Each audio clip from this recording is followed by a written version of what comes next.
viewer response line. Email us or connect with us on social media.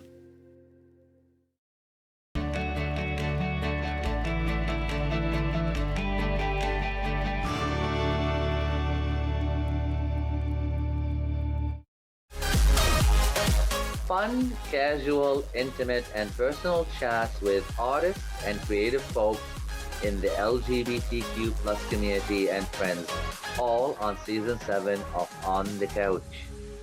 The search for Canada's game shows returns with a brand new season. Canada is this veritable hive of talent. I don't know if it's our weather. He's one of the best in the business. He seems to be effortless in all that he does. I learned to go, you could win $1 million.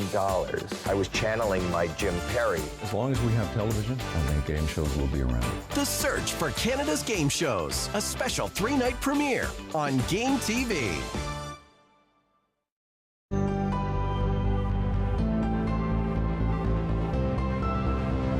This is Rogers TV.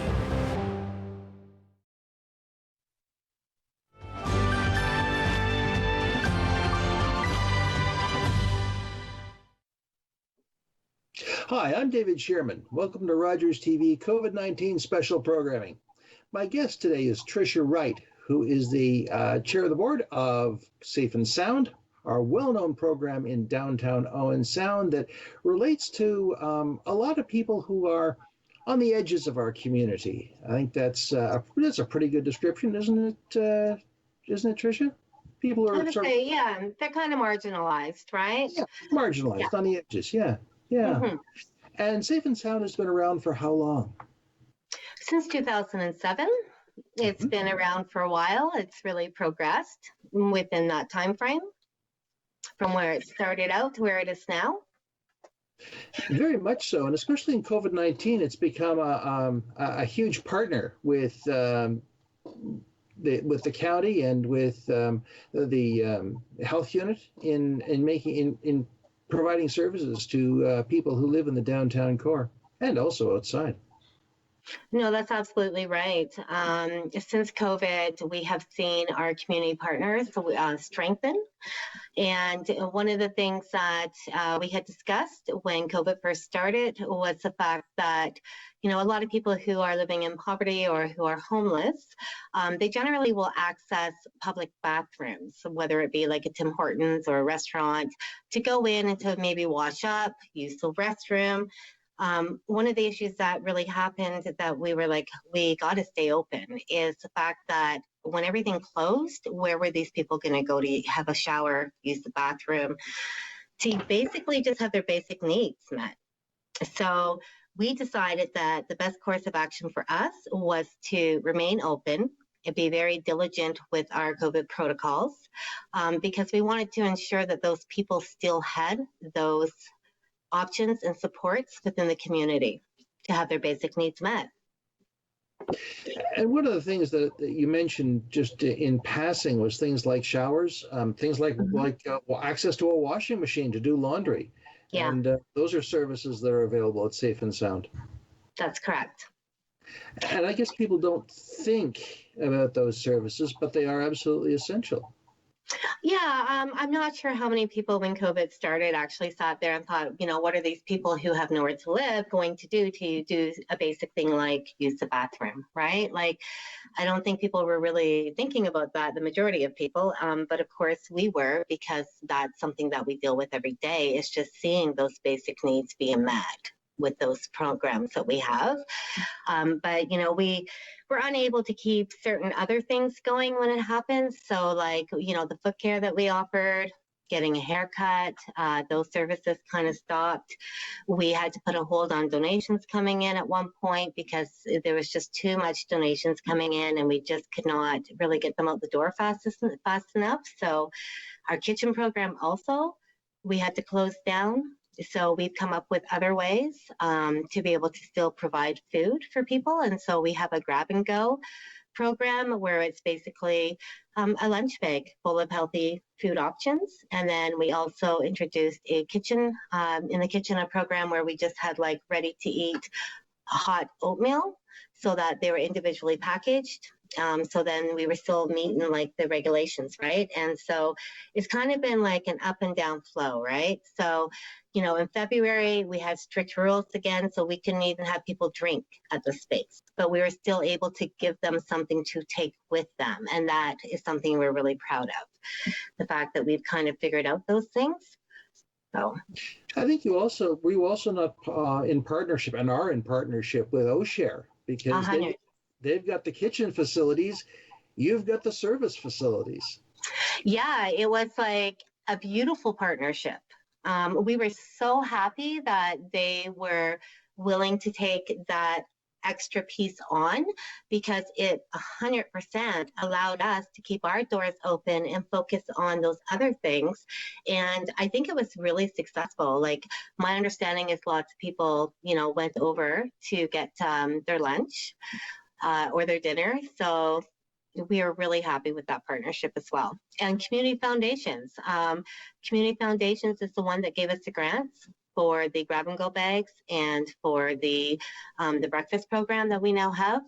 And United Way has been amazing. It's the first time ever that we actually got specific funding for specific staffing. The majority of the time, our HR strategy and budget comes from the donations, mainly from community people. So that was another really good thing to come out of all of this. And so we've been able to get essential workers in there who make sure that the place is disinfected throughout the day, do the deep cleaning. Yeah. So it sounds like this has been very much a community effort to keep the programs going and make sure that people are taken care of. 100%. And I think everybody has done a great job. Yeah. I know that you mentioned public donations, and one of the things that I've found very helpful in this time is that organizations like Safe and Sound and the United Way, who also offer other programs of support, can receive donations online. And so that if people want to make those donations, you can write a check, obviously, and send it through the mail. But you can also do it online through Canada Helps, and it's a very simple procedure. I was astonished at how simple it was. And we also have the donate button right on our website. Mm-hmm. So, and that gives us 100% pretty much, except for the 1.6% that the PayPal takes for the administration, which is hardly anything. So, you can guarantee that the majority of everything you donate is actually going to the participants we serve, where some other platforms, they will take like a 10% cut. Through our website, it doesn't. So, yeah.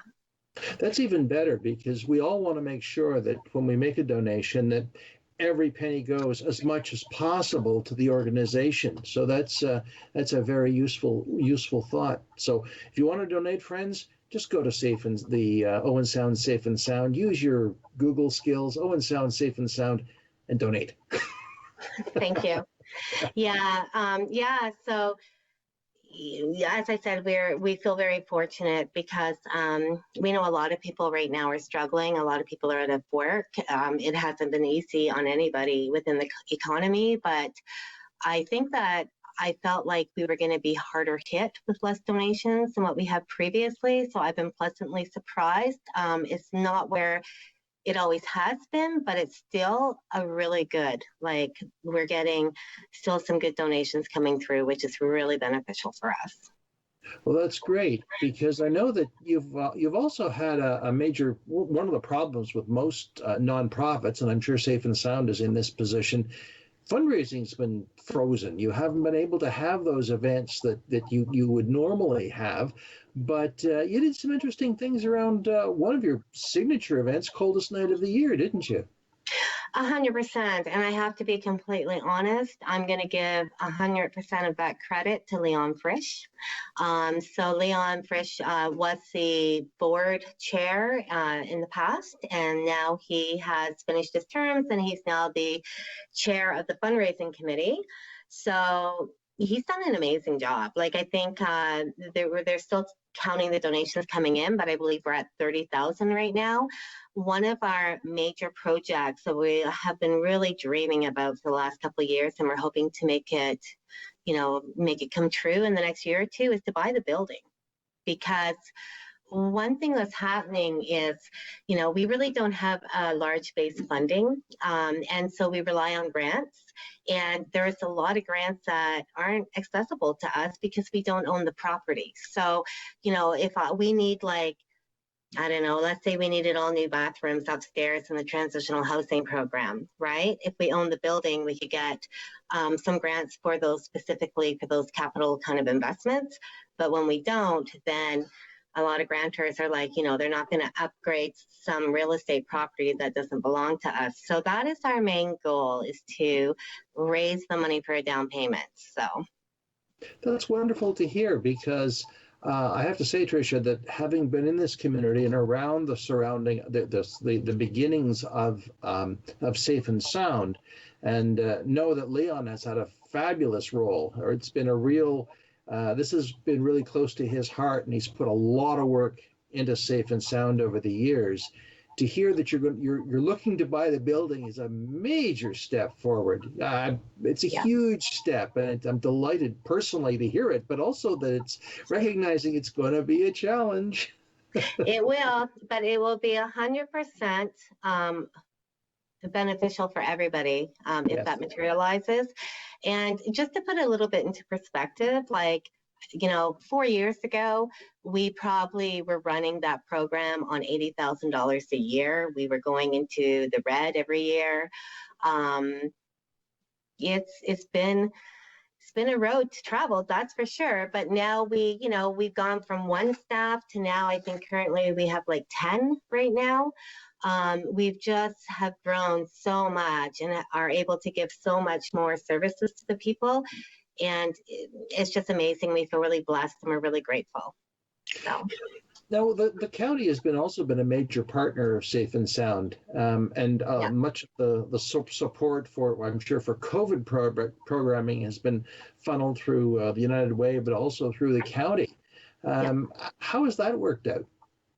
Well, like I said, we went from always being in the deficit to one employee that only worked 20 hours a week, and then we got the county on board, right? And so the first year they gave us $25,000, and then it went up a little bit, every year.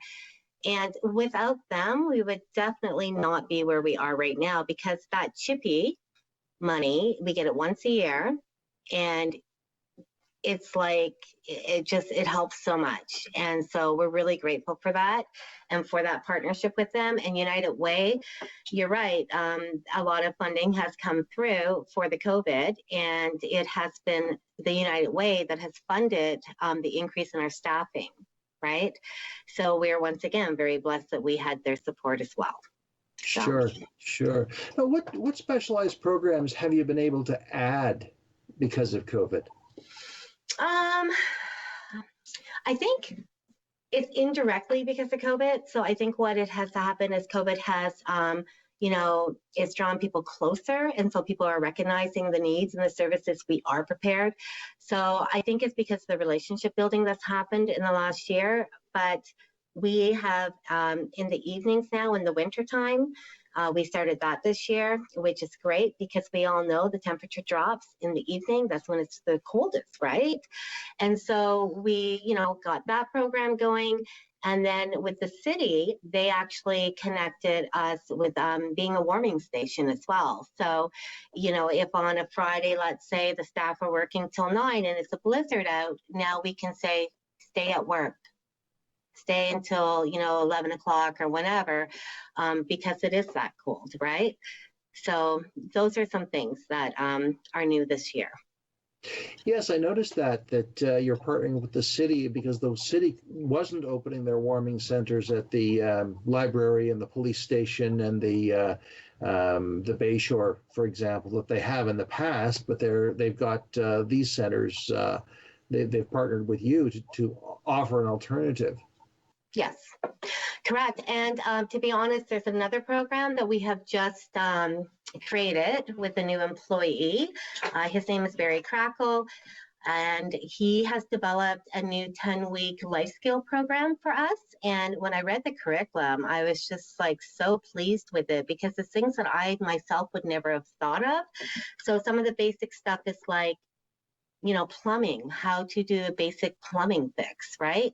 And so when you think about the fact that we have 4 apartments upstairs and we have people upstairs, they can be part of this life skills, and it's going to help them kind of learn some of those basic things, life skills that I haven't seen really offered in any other program like that. Usually it's like stuff like anger management or how to cook a meal, but those things that usually a father would teach his son, those are part of the things. And to be honest with you, I think that's amazing, considering that we do have a lot of young gentlemen and women that are being raised without fathers, right? So some of those things that, we might have learned more so back 30 years ago, a lot of people are missing out on that. So as I said, it's a very unique 10-week program. We're going to have it available for our transitional housing participants, but we're also going to have it available for the community. Sure, and that makes a whole lot of sense, because it's a lot easier when you know how to fix a leaky faucet or a toilet that might be plugged than it is to call the landlord and wait. And then have to deal with all of those issues. And we won't go down that road. But if you can go down to the hardware store and buy a $5 plunger, that's the first step that anyone can take to fix a plugged toilet, or and that's just, or even a blown fuse, or knowing where to reset a circuit breaker. Those are exactly. all right. Yeah. Like they're basic things, and it's kind of a win-win, because I believe that for some people is going to be a sense of pride when they're able to do some of these skills and mastery. We also, always really try to encourage people about employment. Like, what is it you would like to do with your life? Do you want to go back to school? Do you want to do a trade? Because we really want to set them up for success after they leave our program, to help them kind of elevate a bit out of that poverty. And so you don't know, you might have somebody that comes and does some of these things. The next thing you know, they're, being an apprentice. Do you find that GED is all getting their grade 12 completion is also an important piece? I think so, but I'm going to be honest with you. In most universities, if you're a mature student and you've been out of school for a couple of years, they'll let you join. Mm-hmm. And you just have to prove yourself. And I don't think a lot of people know that, but I've worked with, I've worked with a couple of young ladies, and the one young lady, suffered from addictions for a really long time, didn't have a grade 12. I sat with her, we wrote a university essay outlining her life experience, and she got accepted into university to do an addictions program. Great. Yeah. Speaking of that, I was just reading a piece this week about the peer counseling.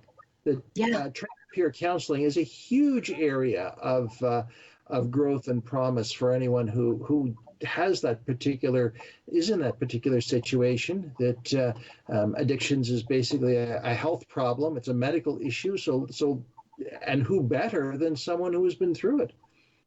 I agree 100%. Peer counseling. So, it's kind of new, that their whole role. But let me say, I used to always say this. I say, you get told to get better, but don't get too good, right? Because what would happen before, it's a struggle, and you finally get sober and you get clean, but because you got tattoos or you have been charged with something, it don't matter that you're clean. It don't matter you're a great person. You're going to struggle because of the stigma. Mm-hmm. And so that is still true to this day, but the development of the peer support role, it actually then gives some people something, to work towards, and to be able to showcase and be proud of the strides that they've made in life, and to help other people. And I just wish there was actually more acceptance, less stigma, of people trying to give people a chance, right? Yes, absolutely. Yeah. One of the things which we're kind of leading into is the issue of let's be honest, the opioid crisis, which is here in Grey Bruce. And I'm sure the community at Safe and Sound has suffered a number of losses. I know various communities across Grey Bruce have suffered significant losses through opioid overdoses. And it's true. I was just reading a piece of some information from Stats Canada that was published very, very recently that says, yes, there is a statistical correlation around people who are dying, particularly those under the age of 25. There is a significant uptick in the number of deaths, and they're not quite saying it's due to the opioid crisis, but they're saying, hey, this needs a lot more research. And I think those of us who are on the front lines would say, yeah, it's obvious there's a correlation here. So let's cut the garbage. Well, and to be honest with you, okay, so last year, it's not very great when you meet the per capita, right? Yes. We were identified as one of the highest per capita rates for these issues, and that was made public in the media, even down in London, right? Yes. Ontario. And so when we're saying is it directly related? I say absolutely, because what was it last year? $80 million lawsuit, class action lawsuit against a certain pharmaceutical company was paid out to the people who have suffered.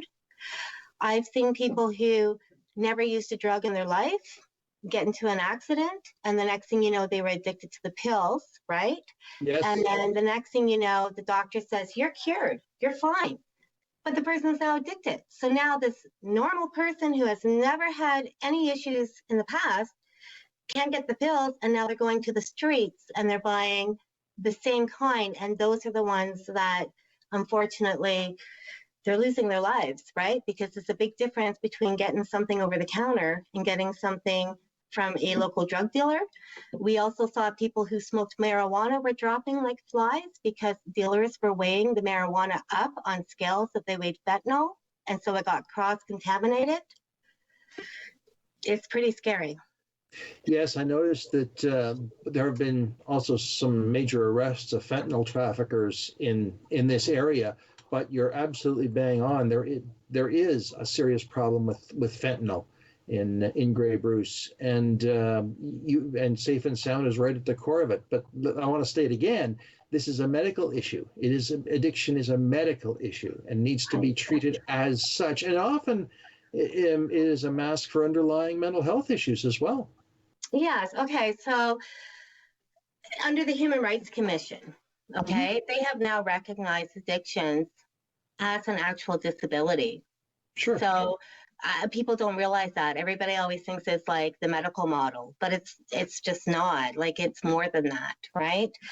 So I agree. Like, you look at Portugal, they have they decriminalized all drugs, right? And so when somebody wants to get clean, they have programs by the country, right, that says you're getting clean, we're going to get you stabilized, and then we're going to offer you a job and support you until you get back on your feet. Here we throw people in jail. It's ridiculous. Look at all the money that we are spending to house somebody. To house somebody in the psych ward is about $2,000 a day for a bed, right? When people have psychoses due to drugs, a lot of times they're leery to even take them in. You can't even with mental health get them diagnosed until they're 6 months clean. So when you say that there's trauma underneath, okay, the ACE score, adverse childhood experiences, right? I don't know if people are familiar with that. If not, Google it, pull it up. It has 10 questions. People who score 6 or above are 4,000 times more probable to be an IV drug user if they've had 6. And, you know, it's trauma underneath, and the addiction is the bandage, right? And for those, yeah. But not everybody's been traumatized that uses either, right? But the majority have.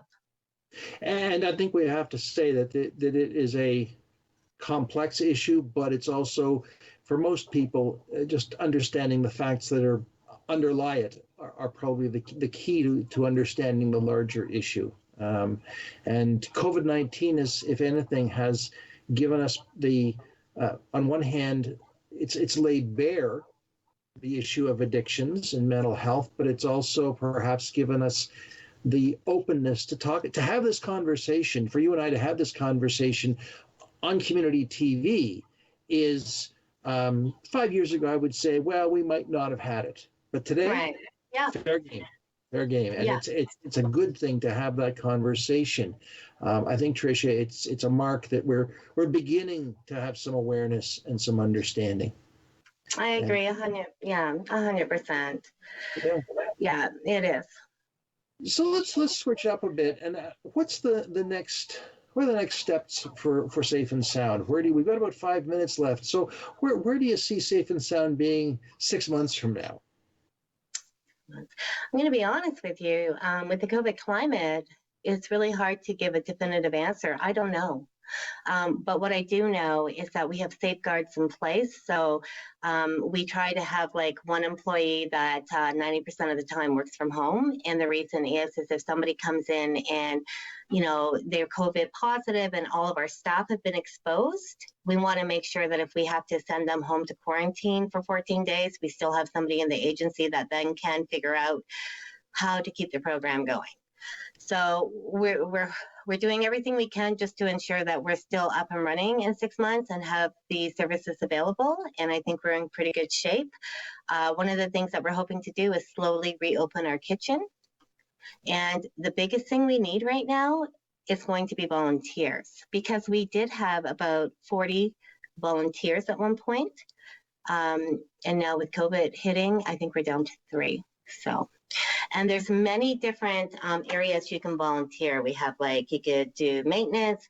You can maybe come in, teach a program of some sort.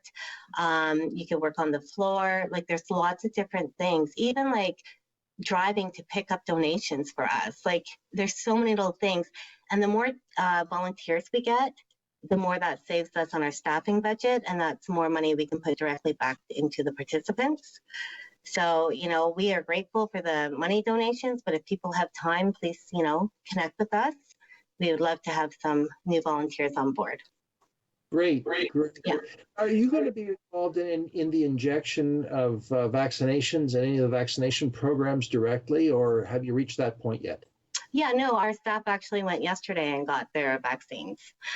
We kind of got pushed ahead a little bit because of the fact that I think, our commitment to being, having people come in all the time. So they've recognized us and the importance of the program, which is really great. So, but you won't be involved in the administration of any vaccines directly or with public health, will you?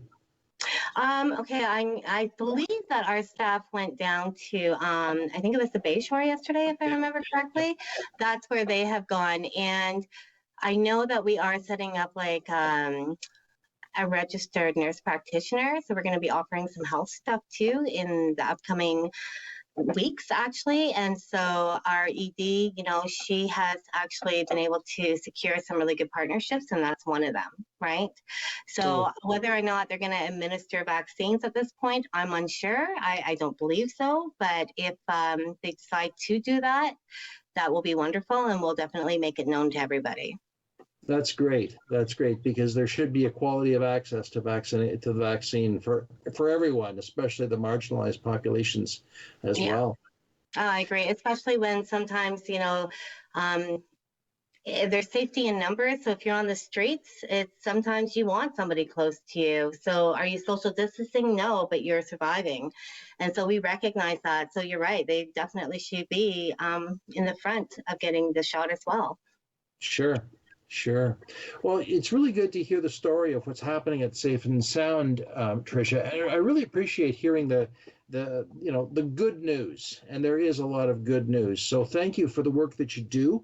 It's important. It's important to our community.